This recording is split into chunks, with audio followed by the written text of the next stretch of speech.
여러분, 이스라엘이 이집트에서 400년간 노예로 종살이를 했습니다. 그리고 하나님의 은혜로 이집트에서 탈출하게 되죠.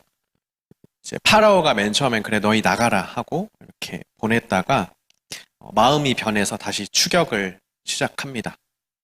그래서 이스라엘이 홍해에 다다랐을 때 앞에는 홍해가 막혀 있고 뒤에는 이제 이집트 파라오의 군대가 쫓아오는, 어떻게 보면 이제 앞뒤가 다 막힌 이런 상황에 놓이게 되죠. 그때 하나님께서 이 홍해를 갈라주시고 홍해를 건너는 이 사건이 일어납니다. 이 사건에 대해서 여러 가지 의견이 있지만 사도 바울은 이 홍해를 건넌 사건을 이렇게 정리합니다. 성경의 의미를 다른 데서 찾는 것도 뭐 중요하고 괜찮은데 성경에 또 해석해 놓은 사람들이 있어요. 구약에 있던 사건을 사도 바울이 언급을 한다든지 이렇게 성경에서 성경의 의미를 찾아보는 것이 매우 바람직합니다. 사도 바울은 이스라엘 백성이 이 홍해를 건넌 사건을 뭐라고 표현하냐면 이거는 세례를 받은 거다. 이스라엘 민족 전체가 세례를 받은 것이다. 라고 이렇게 표현을 합니다. 여러분, 세례 여기 대부분 다 받으셨죠? 안 받으신 청년이 있을 수도 있겠는데 대부분 세례를 받았을 텐데, 여러분 세례 교육할 때 다 대답을 하셨을지 모르겠네요. 세례가 뭡니까? 여러분 세례가 뭐예요? 이 질문을 받고 세례는 뭐다라고 대답을 했을 것 같은데, 세례는 첫 번째로는 죄를 씻는 겁니다. 이제 물에 들어가서 어떤 이 상징적인 행위를 통해서 내가 예수님의 십자가의 은혜로 죄 씻음을 받았습니다라는 이런 의미가 되죠. 그리고 또 한편으로는 옛사람이 죽고 새 사람으로 다시 태어난다라는 그런 의미가 있습니다. 이제 물에 잠기게 되잖아요. 저희 지금은 약식으로 하니까 물에 잠기진 않지만 이렇게 머리가 물속에 들어가서 호흡이 끊어질 때, 이때 우리의 죄악된 옛사람이 죽었다. 그리고 다시 물 위로 올라와서 호흡을 할 때, 숨이 탁 트일 때 예수님의 부활과 함께 우리도 다시 살았다. 다시 새 생명을 얻었다. 이런 의미가 세례 가운데 있습니다. 이스라엘 백성들이 이 홍해라는 이 바다를 건너면서 죽을 뻔했는데 이제 살아나죠. 이 상징적인 사건을 통해서 이전에는 세상의 노예로 살다가 이제 이 홍해를 건너는 사건으로 하나님의 구원의 손길로 인해서 이제 새로운 사람이 되었다. 옛 시대는 지나가고 새 사람이 되었다. 이거는 민족 전체가 세례를 받은 것이다. 라고 사도 바울이 직접 언급을 합니다. 세상의 노예로 세상에 종되어서 살던 옛사람이 죽었고 하나님의 백성으로 살아가는 이제 새 사람, 그 삶이 남은 것이다. 이게 홍해 건넌 사건의 의미인데요. 이렇게 민족의 세례를 받은 출애굽한 이 이스라엘 사람들이 앞으로 어떻게 살아가야 되는지가 오늘 본문에 기록이 되어 있습니다. 모세는 이것을 기억합니다. 처음에 하나님께서 자신을 부르셨을 때 너희를 인도하여 이곳에 와서 나를 섬겨라 라고 하나님께서 명령하셨거든요. 그래서 그것을 기억해서 시내 산으로 올라갑니다. 올라가서 하나님께 그 십계명을 받는 장면이죠. 하나님께서 이렇게 올라온 모세에게 내가 너희를 왜 이집트에서 이렇게 탈출시켰는지 이 목적을 말씀하세요. 세 가지입니다. 하나님의 소유로 삼으시기 위해서, 제사장 나라로 만드시기 위해서, 거룩한 백성으로 만드시기 위해서. 그 중에서 제사장 나라에 대해서 오늘 나누어 볼 건데요. 제사장은 이제 하나님과 이 세상 사이를 중재하는 역할을 합니다. 죄로 인해서 하나님과 세상 사이에 이 벽이 생기고 관계가 깨어졌어요. 그 사이를 중재하고 화목하게 하는 역할을 제사장이 합니다. 죄를 지은 사람이 제물을 가져와서 하나님께 제사를 드리면서 그 중재자의 역할을 통해서 하나님과 그 사이를 화목하게 해주는 게 제사장의 역할인데, 그럼 제사장 나라잖아요. 제사장 나라는 어떤 역할을 해야 하겠습니까? 여러분 조금만 확대시키면 저는 상상할 수 있듯이 제사장 개인이 한 사람 아니면 한 가족 또는 더 크게는 이스라엘 민족과 하나님 사이를 중재하는 역할을 했다면 제사장 나라는 온 세상과 하나님 사이를 중재하는 역할을 하는 겁니다. 이것이 아브라함에게 하셨던 약속, 이삭에게 하셨던 약속, 야곱에게 하셨던 약속, 그 복의 근원이 될 것이다. 너희를 통하여 온 세상이 복을 받을 것이다. 약속하신 그 언약의 참 뜻입니다. 너희를 내가 이집트에서 탈출시켰다. 그 목적은 내가 온 세상과 다시 화해하고 싶은데 너희를 통해서 할 것이다. 제사장 나라로 너희를 세워서 너희를 통해서 온 세상과 화해하고 싶다. 너희가 더 이상 이집트의 노예가 이집트의 종이 아니듯이 이 세상 사람들도 이제 세상의 종이나 죄의 종이 아니라 나의 백성됨을 너희 제사장 나라 이스라엘을 통해서 내가 알리고자 한다. 라는 이런 말씀을 하시는 겁니다. 여러분 혹시 만인 제사장설이라는 얘기 들어봤어요? 못 들어보셨을까요?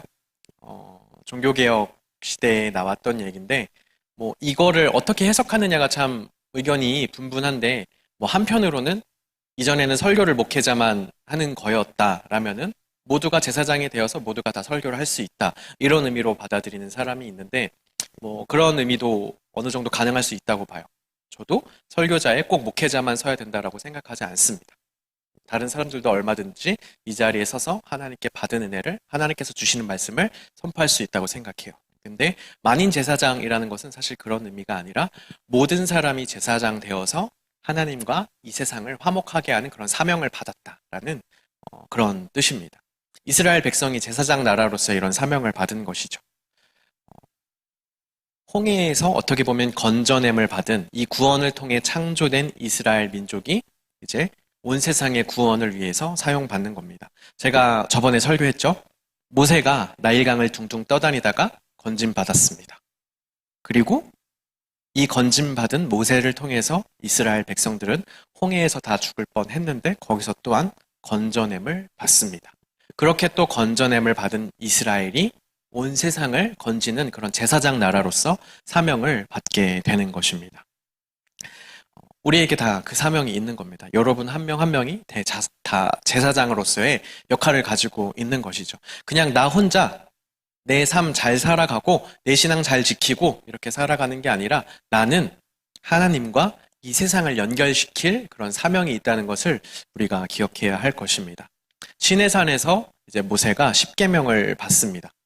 여러분이 이 장면 어떻게 받아들여질지 잘 모르겠는데 현대에 살아가는 우리에게 익숙하지 않은 장면이지만 고대 국가 이 시대에서 이거는 어떤 종주와 봉신 계약을 맺을 때 이런 장면이라고 할 수 있어요. 이것도 말이 어렵죠.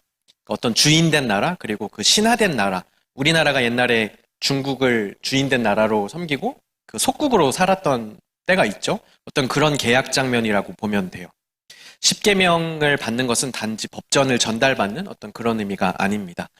여러분 옛날 영화에 보면 중세 시대에 기사가 자기를 받을 때 영주가 이렇게 무릎 꿇은 기사에게 칼을 대고 머리 한 번, 어깨 한 번 이렇게 하고 계약을 맺으면 이 기사는 영주와 계약을 맺게 되고 나는 당신의 소유입니다. 이제 당신께 충성을 다하겠습니다. 이런 계약을 맺는 장면을 여러분 영화에서 한 번은 보셨을 텐데 어떤 그런 의미라고 생각을 하시면 될 것 같아요. 그때 당시에 고대 국가에 이 계약을 맺는 과정은 이렇습니다. 어떤 시작을 하는 선이 있고 그리고 이 나라와 이 나라 사이에 어떤 관계가 있었는지 어떤 역사적인 서론을 언급을 하고 이 계약의 핵심적인 중심 조항은 무엇인지를 이제 가운데서 말을 합니다. 그리고 이 조약 사본, 이 조약이 기록된 사본을 너희들이 어떻게 관리해라. 그리고 이것을 언제 정기적으로 공식적으로 낭독해라. 그리고 마지막으로 이 계약의 증인으로 채택된 신들을 호명하면서 어떤 신이 이 계약의 증인입니다. 이렇게 계약이 이루어집니다. 이 형식을 그대로 가져오는 거예요. 서원에서 이 주인된 나라가 어떤 나라인지를 밝히는 이 부분에서는 하나님께서 자신을 밝히십니다. 나는 너희를 종되었던 땅 이집트에서 구원해낸 여호와 하나님이다.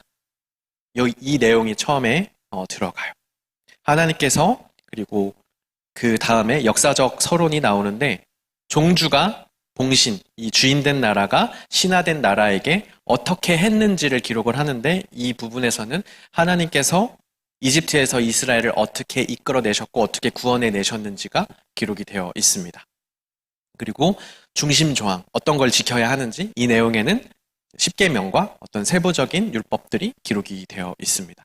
이것을 두 가지로 요약을 하면 하나님을 사랑하고 이웃을 사랑하라는 것으로 이제 요약을 할 수가 있겠죠. 그리고 이 사본을 어떻게 규정하라 이 부분에서는 너희들이 이 말씀을 어떻게 보관하고 어떻게 관리해라 라는 이런 내용들이 기록이 되어 있는데 이건 이런 의미가 있습니다.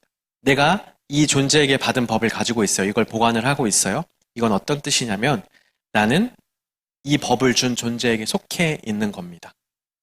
나는 이 법을 따릅니다. 나는 이 법을 우리에게 준 존재에게 어떤 그 나라에게 속해 있는 신하 나라입니다. 어떤 이런 의미가 있는 거거든요. 그럼 하나님께서 주신 법을 우리가 가졌다라는 것은 하나님께서 우리에게 이 법을 주셨고 우리는 이 법을 지키는 하나님께 속한 나라입니다. 하나님께 속한 사람들입니다. 이런 의미가 되는 겁니다. 그리고 정기적으로 공적으로 낭독하라는 거, 모세가 백성에게 율법을 낭독합니다. 그리고 백성은 우리가 이 말씀을 따르겠습니다. 준수하겠습니다. 라고 동의를 합니다. 그리고 역사 속에서 이후에 정기적으로 공식적으로 계속해서 이 법이 낭독이 됩니다. 이런 계약 관계가 하나님과 이스라엘 사이에 맺어지는 겁니다. 하나님의 법을 받는 이 장면은 신분이 바뀌게 되는 그런 장면입니다. 전에는 이집트의 노예였고 이집트의 소유였다면 하나님과 계약을 맺고 하나님의 소유가 되는 겁니다. 하나님 나라의 백성이 되고 제사장 나라의 백성이 되는 겁니다. 하나님께서 주인이시고 이제 이스라엘은 그 신하이다, 그 종이다라는 이런 계약 관계가 오늘의 본문 안에 포함이 되어 있는 겁니다. 이전에는 이집트의 법을 따라 살았죠. 그 법에 준해서 살았습니다. 근데 이제 이집트에서 나왔어요. 이제 새롭게 계약을 맺습니다. 하나님 나라의 백성이 됐어요. 그리고 이제 너희들은 더 이상 이집트의 법을 따르는 게 아니라 이 법을 따라 살아라. 이대로 살아라. 라고 하나님께서 살아갈 방법, 살아갈 정체성, 이 법을 주시는 겁니다. 이 법을 통해서, 이 법을 준수함을 통해서 너희들이 제사장 나라로서 세워져 갈 것이다. 라고 말씀을 해 주시는 거죠. 죄로 인해서 타락한 이 세상을 회복하기를 하나님께서 너무나 원하셨어요. 그래서 아브라함에게 약속하시거든요. 내가 너로 큰 민족을 이루게 하겠고 너를 복의 통로가 되게 할 것이다. 그때 언약된 그 약속이 점점 역사의 세월을 흘러서 이제 결실을 맺는 겁니다. 큰 민족이 되었어요. 그리고 이 민족이 세워진 제사장 나라가 하나님께서 명령하신 이 법을 잘 지키며 순종하며 살아갈 때 온 세상이 복을 받게 되는 그런 하나님의 약속이 성취되어 가는 그 과정이 오늘 본문 안에 들어가 있는 겁니다. 여러분, 우리는 율법이나 법이라고 생각하면 조금 답답한 생각이 듭니다. 불편하고 뭔가 속박이 되는 것 같고 그런 마음이 들죠. 그런데 이집트의 법을 생각해보면 거기는 쉼이 없었어요. 노예로서의 이집트 안에서의 삶에 쉼은 없었습니다. 계속해서 이스라엘 백성들을 소진시키고 소망도 없고 희망도 없이 살아가던 그들에게 이집트의 법은 사람을 억누르는 법이었죠. 그런데 하나님의 법은 어떤 법이었습니까? 억누르고 쉬지 못하게 하고 소진시키는 법이 아니라 보호해 주시고 아껴주시는 사랑의 법이었습니다. 이스라엘 백성들이 400년 동안 쉬지 못하다가 이집트에서 탈출하고 하나님께 법을 받고 안식일을 처음으로 지키게 되는 거예요. 처음으로 쉬게 되는 겁니다. 쉼을 얻게 되는 거죠. 하나님의 법을 통해서 이집트에서 평생 동안 쉬지 못하고 살다가 처음으로 쉼을 누려보는 겁니다. 그렇기 때문에 하나님의 법은 최고의 선물이고 자유를 허락해주는 축복이고 은혜인 것입니다. 하나님이 사랑이시기에 그 법의 중심에도 사랑이 있습니다. 여러분, 성경을 읽을 때 하나님께서 어떤 마음이실까 이거를 좀 고민하면서 성경을 읽어보셨으면 좋겠는 게요. 여러분, 성경 읽을 때 혹시 어떻게 읽으세요? 그냥 쭉 읽거나 좀 이 단어가 좀 와닿거나 어떤 이런 식으로 하면 성경을 읽으실 텐데 하나님의 마음이 담긴 책, 하나님의 의도가 담긴 책, 하나님께서 나에게 어떤 목적을 가지고 나에게 주신 책이잖아요, 성경이. 그렇기 때문에 여러분이 성경을 읽을 때 하나님께서 어떤 마음이실까? 어떤 마음으로 이것을 나에게 주신 것일까? 중심을 나에게 놓지 말고 하나님께로 놓으면서 성경을 읽으면 여러분 전혀 새로운 것들이 발견되는 것을 느낄 수가 있는 겁니다. 하나님께서 이런 법을 주셨어요. 쉴 수 있도록, 안식할 수 있도록 소망을 주시고 사랑을 주시는 그런 법을 주시는 겁니다. 이스라엘 백성들이 참 행복을 누리셨으면 하는 그 마음에서, 그리고 이스라엘을 통해서 온 세상이 참 행복을 누리게 하시기 위해서 하나님께서 이 법을, 이 말씀을 주시는 겁니다. 하나님께서 명령하신 법, 이 10계명을 좀 찬찬히 10가지를 한번 우리가 다 읽지는 않았지만 보다가 하나의 공통점을 발견하게 되었어요. 그것은 바로 관계입니다. 관계. 이 10계명 법의 중심은 관계구나라는 그런 묵상을 하게 됐는데요. 이집트에서 노예로 살던 이스라엘 공동체는 여러분 어떤 모습이었죠? 한번 출애굽기 그동안 읽었던 걸 한번 끄집어내 보세요. 이집트에서 노예로 살던 이스라엘 백성들의 모습이 어떻게 기록이 되어 있는지. 저는 이게 기억이 나요. 서로 불평불만하고 싸우고 막 서로 죽이려고 싸우고 있는데 모세가 말리잖아요. 너희들 왜 같은 민족끼리 싸우냐 하니까 이 사람들이 어떻게 해요? 되려 덤벼들잖아요.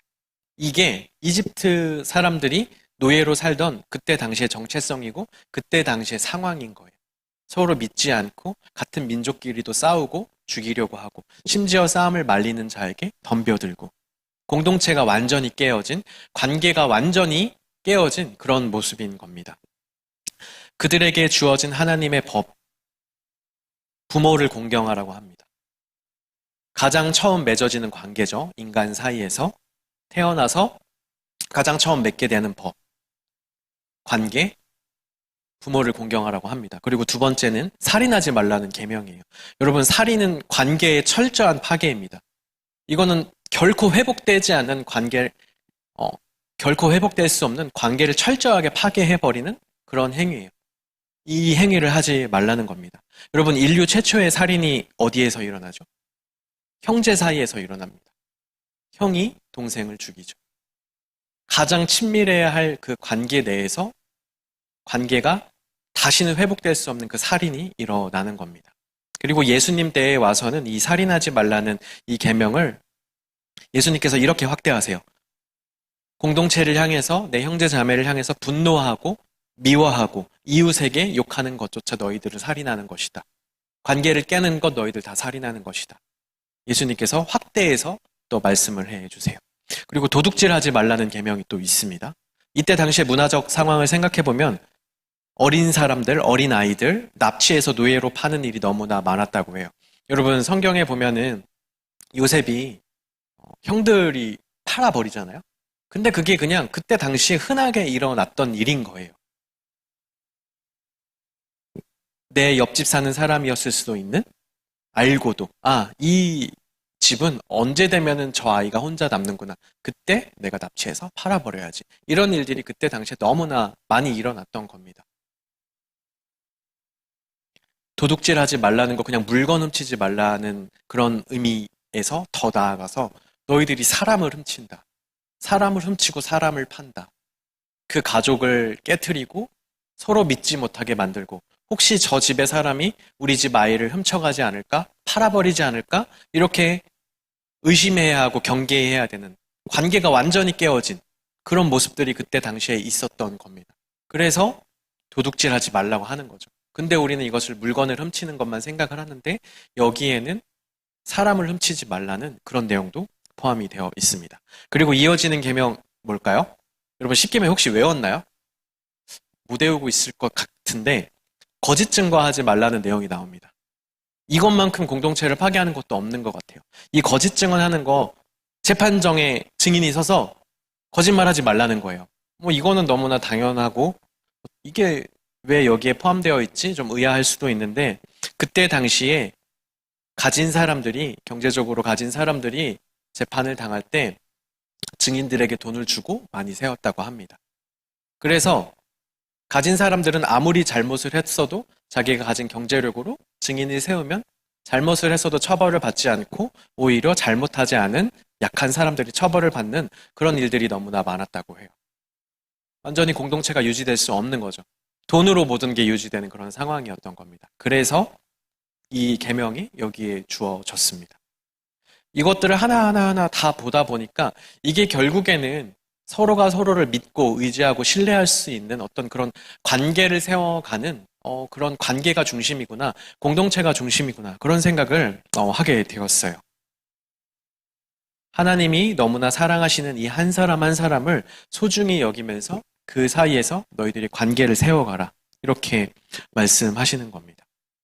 결국 이 법을 두 가지로 요약하자면 하나님 사랑, 이웃 사랑인데 이 두 가지마저도 서로 떨어질 수가 없는 것이죠. 우리가 하나님을 사랑하면 하나님께서 너무나 사랑하시는 그 한 사람 한 사람, 우리의 이웃을 사랑하라는 것. 이게 이 법의 중심입니다. 하나님의 법 아래서 살아간다는 것, 이 땅 가운데 이 법을 지키며 살아간다는 것은 그 사랑을 전하면서 살아가는 것입니다. 내가 그 법을 지키면서 오늘 하루를 살 때 이곳에 하나님 나라가 조금씩 세워지면서 내가 복의 통로가 되는 것이죠. 우리 한 명 한 명에게 이런 사명이 주어져 있는 겁니다. 이전에는 나 자신만 생각하고 서로를 경계하고 못 믿고 배척하고 빼앗고 이렇게 살았다면 이제는 너희가 나와 계약을 맺는다. 내 이 법을 지키며 살아라. 사랑의 법을 지키며 살아라. 그렇게 지키며 너희들이 살아갈 때 너희들의 삶의 그 자리 하나하나가 하나님 나라로 세워지고 그곳에 복이 흘러가게 될 것이다. 이렇게 하나님께서 명령하시는 겁니다. 여러분의 삶은 어떻습니까? 우리가 신앙생활을 할 때 여러분 어떠세요? 여러분의 신앙은 어떻습니까? 내가 하나님 잘 믿고 성경 말씀에서 모르던 것을 알고 내 마음에 평안과 기쁨이 있고 단지 이런 수준에서 혹시 멈춰 있지는 않은지. 제가 송악대 교회에 왔을 때 되게 감격스러웠던 것은 이웃을 향한 섬김이 되게 많은 그런 공동체였다는 거예요. 부임하기 전에 인터넷 사이트도 보고 막 송악대 교회 청년부에 대해서 제가 알 수 있는 모든 것을 다 보고 오려고 유튜브 영상도 다 찾아보고 뭐 그간 올라왔던 설교 말씀도 많이 보고 어떤 행사를 했는지 어떤 일이 있었는지 다 보고 그렇게 송악대 교회 청년부에 오게 되었는데 1년 동안 이걸 다 하는 건가? 약간 그런 마음이 들 정도로 와, 이웃을 향한 어떤 섬김의 사역도 많고 군대도 가서 섬기네? 농촌 지역도 가는 것 같네? 제주도도 가네? 해외에 가서도 뭔가를 하네? 또 보니까 이 노량진 지역에서 뭐 고시원 돕는 것도 하는 것 같고 베이비박스 사역도 하고 엄청나게 이웃을 섬기는 일을 많이 하고 있더라고요. 우리가 이거를 잘 연결시켰으면 좋겠습니다.